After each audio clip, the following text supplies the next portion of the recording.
ሰላም ነሽ እናት? ሰላም ዲና፣ እንዴት ነሽ? አድራሻ ትነግሪልኛለሽ? ልደውልና? እሺ፣ ችግር የለውም። እየጠራ ነው። እሺ፣ እየጠራ ነው። እሺ፣ ሄሎ፣ ሰላም አባት፣ እንዴት ነህ? ፈጣሪ ይመስገን። እንዴት ነሽ? እግዚአብሔር ይመስገን። እዚህ አንድ ወንድሜ አንተን ፈልጎ ነውና ብቻውን ነው ያለው፣ ሰው አብሮት የለም። እኔ አሁን ሩቅ ቦታ ነኝ ያለሁት። እሱን ደግሞ ናት አልለው ነው የመጣው ይመስለኛል። ለከተማው አዲስ ነው መሰለኝና እርዳታ ይፈልጋል እሱ ብቻውን ስለሆነ። አይ አንቺ ጋር አስቀምጪው አጎቴ ነው ብሎኛልና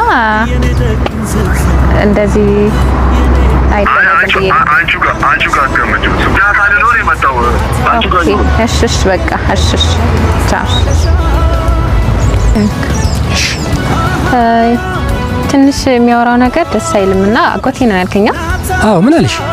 አይ ምንም፣ በቃ ለጊዜው አሁን እኔ ጋር እና አብረን እንሄድና ወደ ክፍለ ሀገር ተረጋግተን ወደ ክፍለ ሀገር መሄድ ካለብን ከኔ ጋር ቆይተህ ነገ ምናምን ተረጋግተህ ትሄዳለህ አይሻልም? አልመጣም ከኔ ጋር አይ ይመስለኛል ራቅ ያለ ቦታ ነው መሰል ያለውና ትንሽ አነጋገሩም ደስ አይልም ነው። አዎ ለዛ ነው። እሺ እሺ።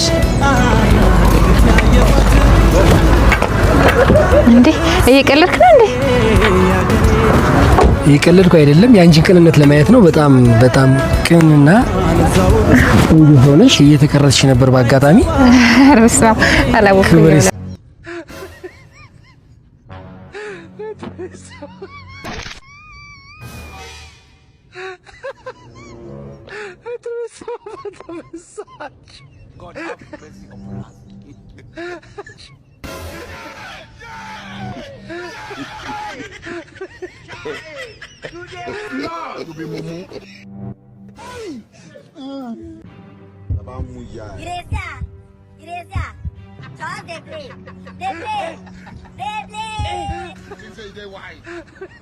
Aujourd'hui aussi, c'est un autre jour.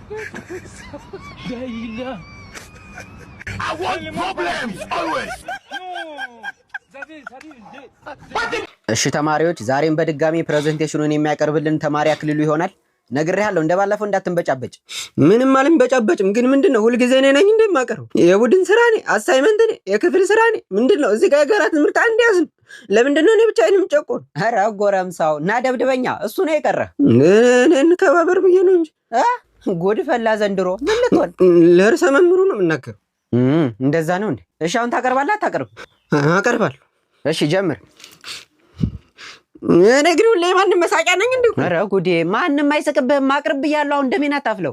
አላቀርብም። ምን ማለቴ? አልተዘጋጀሁም። ሁሌ አልተዘጋጀሁም። ቆይ አንተ መቼ ነው የምትዘጋጀው? እኔ እንጃ። ኧረ አንተ ምንም ለትምህርት አልተፈጠርክም። ካልሆነ ለምን አቋርጠህ ስራ አትጀምርም? ስራማ እኮ እሰራለሁ። ምንድነው የምትሰራው?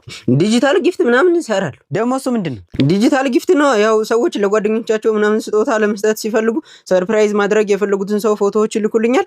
እንዲሁም ማስተላለፍ የሚፈልጉትን መልእክት በጽሁፍ አስገብቼ እነሱ በመረጡት ሙዚቃ ኤዲት አድርጌ ይልክላቸዋለሁ። ቲቸርዬ ግን ለአማርኛ ቲቸር ሰርቼ ልስጥ እንዴ? ትሰጣታል? ምን ለማለት ፈልገህ ነው? አይ እዚህ ባለፈው እዚህ በሩ ጋር ስትጎን ትለታየቻለሁ። ምን ና ወደዚህ። ለዚህ ሁሉም ተስፋ ቆርጠው ነበር፣ አዝነው ነበር፣ ከአንዱ ተጫዋች በስተቀር ማለት ነው። አስገራሚ ተስፋ ያለ መቁረጥ የ22 ዓመት ጉዞ እንደዚህ በስቴዲየም ውስጥ እንባቸው ነው ተብሎ ተጠጥቶ ነበር። ከዚህ አልፎ ከስቴዲየም ውጭ ማለት ነው የአርሰናሎች እንባ ነው ተብሎ እንደ የሚገርም መጠጥ ተቸብችቦ ነበር። እሷ አልበቃ ብሎ ከጨዋታ በኋላ እንደዚህ በግሩፕ ተደርጎ በደንብ ተጨፍሮባቸው ተቀልዶባቸው ነበር። የደጋፊዎቹ አልበቃ ብሎ ተጫዋቾቹ ሁሉ እንደዚህ ሙድ ይዘውባቸው እንደዚህ በአሽሙር ሁሉ ታይተው ነበር። እንደምትመለከቱት ተጫዋቾቹ የአርሰናል ተጫዋቾች ማለት ነው እንደዚህ ሁሉም ተስፋ ቆርጠው ነበር፣ አዝነው ነበር ከአንዱ ተጫዋች በስተቀር ማለት ነው። እሱም እንደምትመለከቱት ገና ነው ተስፋን ቁርጥም እያለ ሲያበረታታቸው ሁላ ነበር።